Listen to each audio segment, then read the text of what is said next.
I mean, I looked at the thing too, and I'm not a math guy to begin with, but I mean, this is ridiculously complicated to figure out, I think purposely so. They're saying like, well, we'll give you a toll credit, but we're going to take it out of you in a larger toll structure for congestion pricing. So it's like, well, do you want the money to come out of your front pocket, or do you want your money to come out of your back pocket? With congestion pricing in New York City inching closer and closer to implementation, the recent release of the program's environmental assessment showed that drivers could soon be paying as much as $23 per day to enter Manhattan's central business district.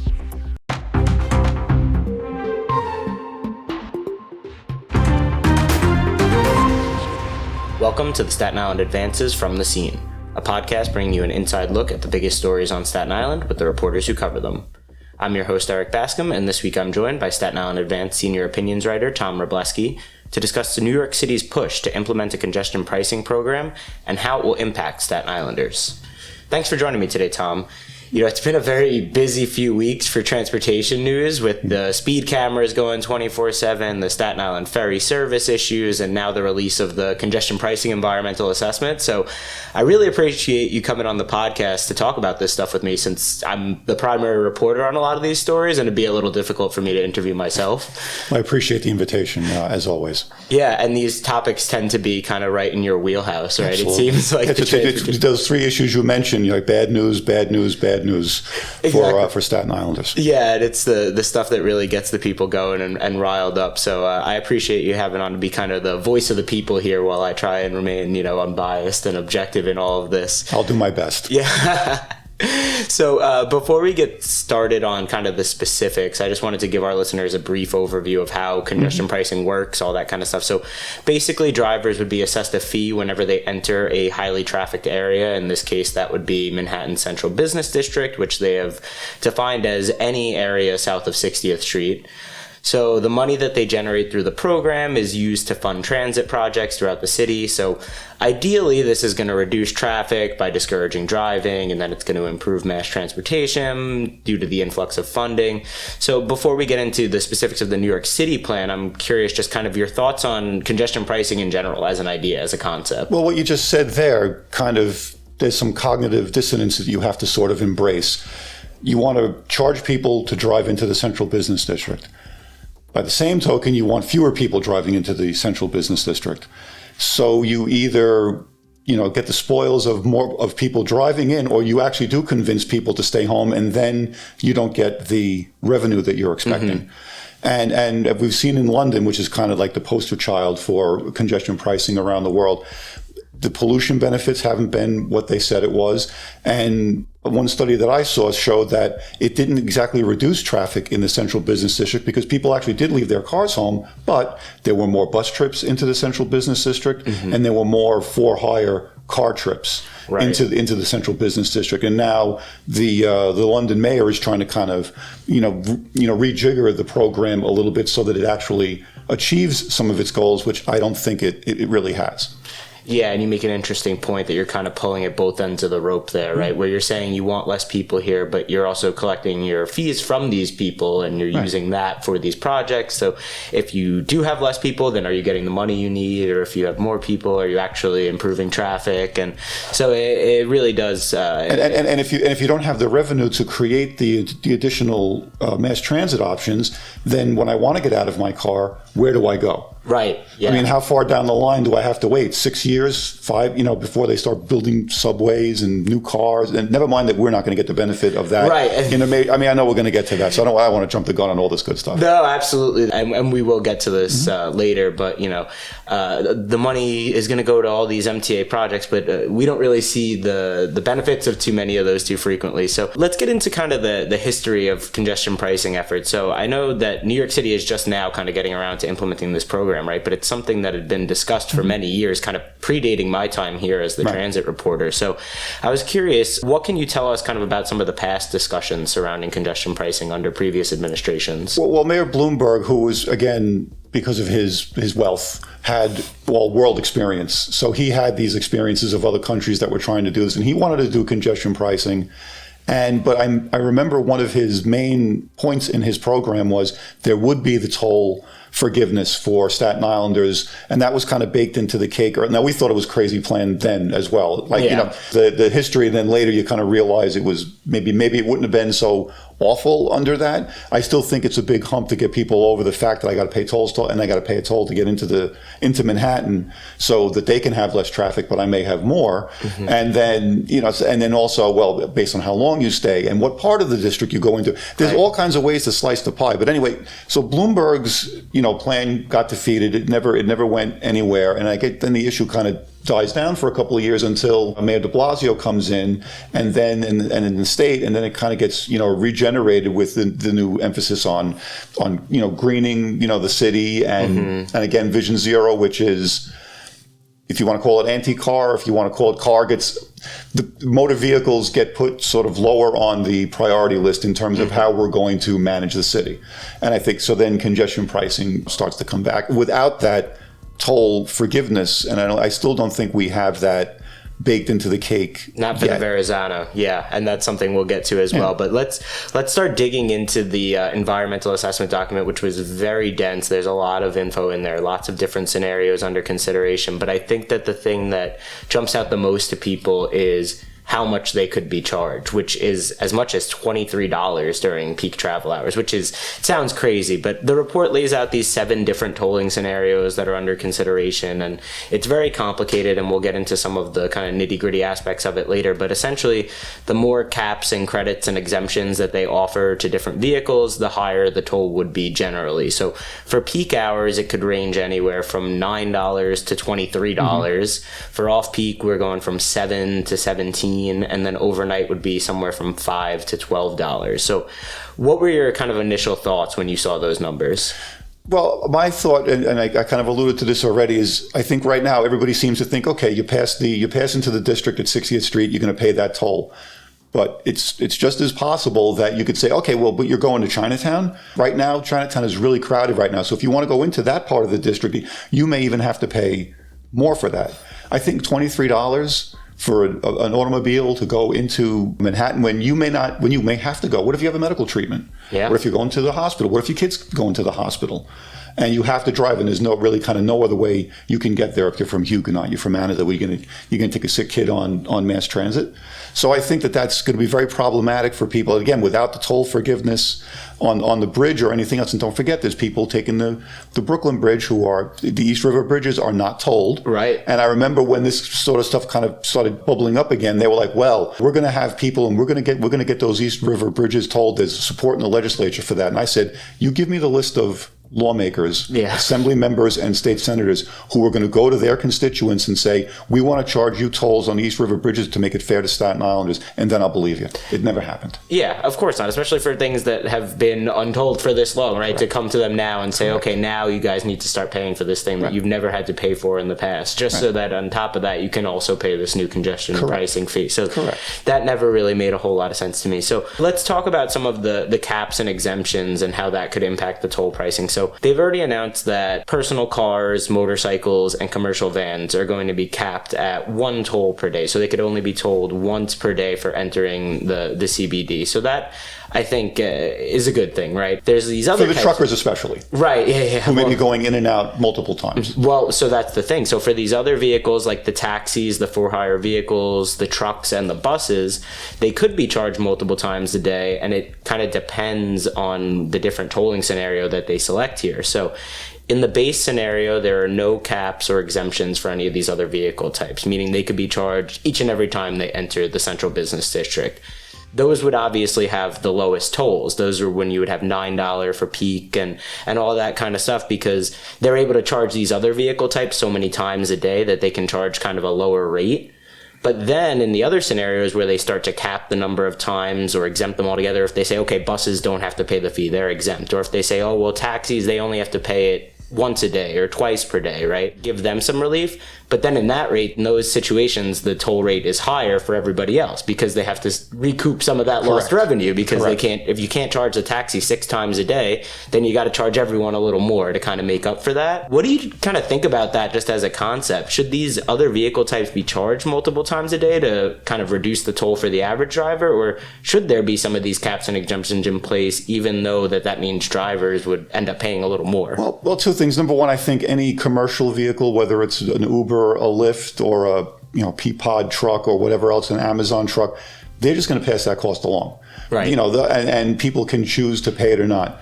On top of that, and this is opinion time, and this is like my cynicism coming out, I do not believe that there will not be certain people who will have exemptions from these tolls. I'm talking about municipal workers. I'm talking about people, I don't want to mention any specific professions, but we know the people who get the free parking, the placards, and people who scrape their license plates. I cannot believe that you're going to tell me that some guy is going to go, I'll just say, for example, I got to go back and forth to my firehouse, I'm going to get charged. When people when other firehouses aren't getting charged. If you're a police officer, if you're a public school teacher, if you work in municipal government, you're telling me all the people who drive into City Hall from Queens, from the Bronx, from New Jersey, they're going to be paying that toll? I'll believe it when I see it, but I know how this kind of stuff works. And again, when Mayor de Blasio basically gave free parking placards to every Department of Education employee, while they're trying to eliminate traffic on the road, they gave out 50,000 free parking placards. Right. So I'm just looking at, I think the past is probably what's going to happen, what we're going to see. Yeah, absolutely. And there definitely is going to be a spirited debate, to say the least, over who is and isn't exempt from these tolls. Right. Come on. So we'll kind of see how that plays out. We'll be right back. The Mayor of Maple Avenue is a powerful multi-part podcast about Sean Sinisi, a victim of former Penn State football coach Jerry Sandusky, who was arrested 10 years ago for numerous child sexual abuse charges. The podcast series is written and hosted by Pulitzer Prize-winning reporter Sarah Ganim, who takes listeners into the world of addiction rehabilitation, where society can be quick to celebrate the consequences for abusers while not addressing the needs of their victims. Subscribe now to The Mayor of Maple Avenue wherever you get your podcasts. So the other aspect of it that has been talked about a lot is kind of the idea of credits, which we've mentioned already. So that's also going to affect the toll prices. And so if they choose to offer these credits to drivers who have already paid for a bridge or a tunnel to enter Manhattan, like the caps and exemptions, the more credits they offer, the higher the toll rate's going to be, right? Because they have to recoup that cost somewhere. So, one point of contention locally, and you mentioned this too, is that the credits would only apply to the bridges and tunnels that directly connect you to Manhattan, but not the other ones that you'd have to cross along the way, like the Verrazano-Narrows Bridge for us. I mean, everyone on Staten Island knows that if we're driving there, pretty much that's our only choice, right? Unless you want to do the whole thing through Jersey and take the tunnel, and then you're getting charged either way. Take 78 and go to the Holland Tunnel or whatever. You're not really accomplishing much there. But I think the lack of the Verrazano credit has been a big thing for a lot of people. Nicole Maliotakis, our congresswoman, has been pushing for that to be included since really congestion pricing was floated again in 2018, 2019. So what do you just kind of think about this idea of the credits towards congestion pricing? Should they be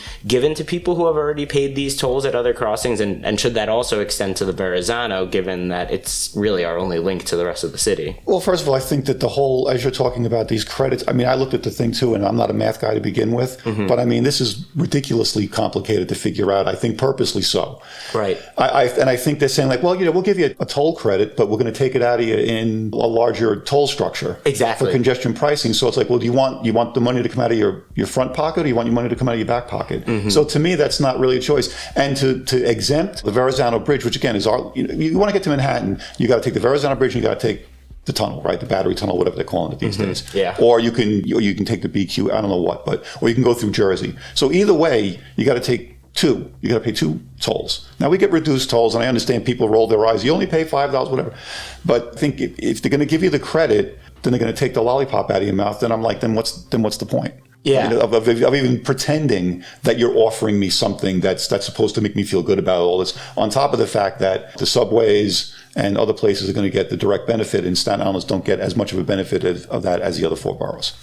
Yeah, absolutely. And like you said, it's really 6 of one, half dozen of the other a lot of the times with these things, because like you said, it's a bit complicated. But for this scenario, for example, where they're offering they call it low crossing credits, and then there's other scenarios with high crossing credits. The low crossing credit, you would get a credit of up to like $6.50. But then the toll during the peak time is $14, right? So you get the $6.50 credit, you're down to what, $7.50 for that?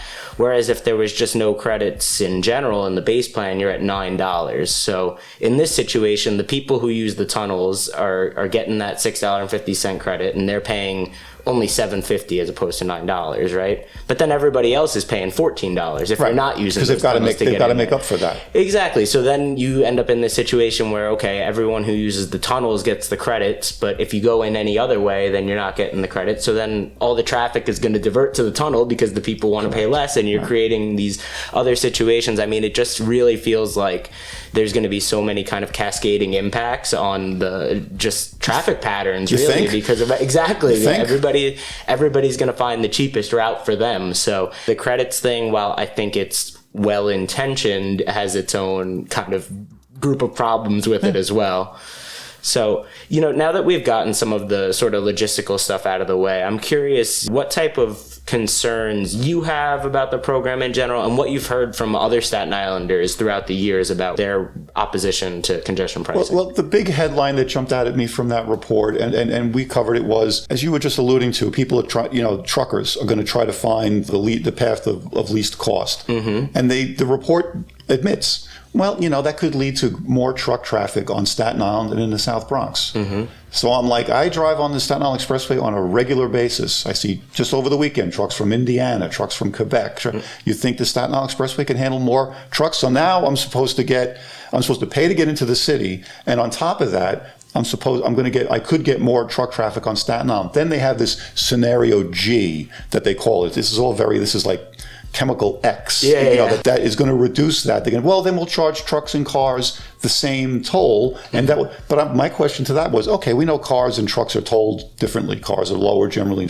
So are we all going to get the low car rate, or are we all going to get the high truck rate? Right, yeah. Either way, when you talk about that, it's like, okay, so I'm going to get more traffic on Staten Island. I'm going to have to pay to go into the city. And the money that's going to get spent, unless they somehow decide to build a subway link to Staten Island, which, then I'll forgive everything that's ever been done. Going to use the money, then. Whatever. So even if they build a cross harbor tunnel, we're not going to get the benefit of it. So it's like, so tell me again why I should not even be outright opposed to it. Why should I even be mildly enthusiastic about this? What's in it for me?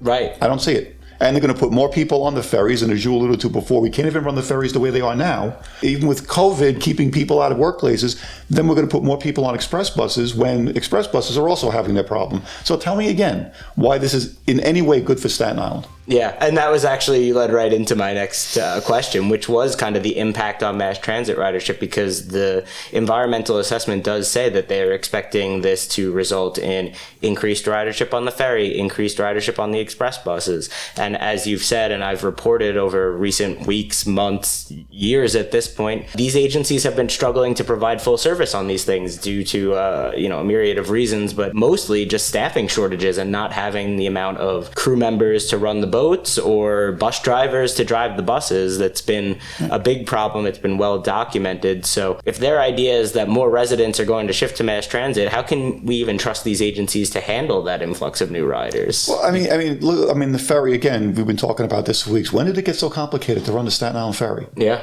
And the express buses. So if you all these impacts, and again, is it a coincidence that the two least populous, smallest, least politically powerful boroughs could be getting this bad effect of having more? I don't know how they feel in the Bronx about truck traffic on their highways. I know how we feel about it here, because that should be our north-south route or whatever, but it's really a major commercial route for the entire east coast of the United States. Now you're telling me there's going to be, the people are going to be trying to miss the toll, they're going to come here? Never mind the people who are going to go park around the zone. That's going to be a problem for Manhattan and then Jersey basically threatening a civil war if they get charged to cross over. Yeah. So and again, we're going to have these public hearings where it's going to be on Zoom. And don't forget, all this mass transit problem is with people not going into the office. If we ever all go back in a year or 2 years, it's going to be even more. Then we're going to have these Zoom things. It's bad enough when the MTA comes and they kind of sit on the stage and they just go, and they don't engage with you at all. They just go, it's like speaking to an Easter Island statue. Now it's going to be on Zoom where you're going to be even more cut off from actually having a say, which I think is not going to make people on Staten Island happy. Yeah, and that was leading into my next question again. Now that the environmental assessment has been released, the MTA is starting this second public comment period, they're calling it, with these virtual hearings that are going to take place during the last week of the month. And so once that's done, the Federal Highway Administration will review the responses and the public input, and they'll either approve the program or they will require additional study and make the MTA come back with a full environmental impact statement, which is kind of the longer, more thorough version of the environmental assessment, which they had already done. And that's something that Nicole Malliotakis has really been calling for. She's been pushing the Buttigieg on that as well. And really just, this is going to be the first congestion pricing program in the country. So her thought process is you should study it pretty thoroughly, right? It would make sense to cross your T's and dot your I's on something when you've never done it before. So I'm curious, though, because we've seen in the past with some of these public input meetings, whether it be for DOT projects, MTA projects, any of this stuff, even if the community comes out against this, do we really think that they're going to delay the project by requiring further study? Or is this kind of one of those things where it's more of a formality before it just gets officially approved? Well, what do you think is going to happen with the Highland Boulevard bus lanes? Exactly What do you think is going to happen with that? And interestingly, though, we would have had congestion pricing implemented a lot sooner and even when Trump was president, there were problems, and everybody kind of thought, well, it's just Trump, hanging up New York, but it wasn't. Mm-hmm. It was the fact you got federal roads, which there's rules about tolling them. Yep. Oh, you didn't know that road was a federal road that you wanted to put a toll. You can't just decide to do that. Mm-hmm. And now with all these environmental concerns, listen, I think it's going to happen. I think people are going to have to pay or not pay. I think it's kind of like with the speed cameras. What happens with them now in Chicago used to be the same as New York. 10 miles an hour over the speed limit, and you're going to get a ticket. Mm-hmm. I think it was last summer or the summer before. Chicago cut it down to 6 miles an hour. So you can always cut the pie into smaller and smaller pieces. Yep. And again, I think if you have to go in, if you stay for a long time in the congestion zone, you may have to pay more. That's an option, right? If you go to a particularly congested part, like everyone's going to the Ranger game, or everyone's going to a concert, in Midtown, or the UN is in town. It's like, well, you want to drive around there, or you want to drive downtown somewhere. It's really crowded. Everyone's trying to get out of town and let's try it in other places. This place is very congested. New York Lane and Richmond Avenue, and New York Lane and Highland Boulevard. I mean, very crowded. Well, we should charge people to drive in there too. Like you said, once you kind of get the program in place, it can be easier to kind of adjust it as you go. Correct. And as opposed to, well, we didn't sell them on this being the case, but we sold them on this, and now that we have it, we can add a little more, and we can, it starts with 20 speed cameras, and then we're up to 140, and now we're up to 2,000 across the city, and it was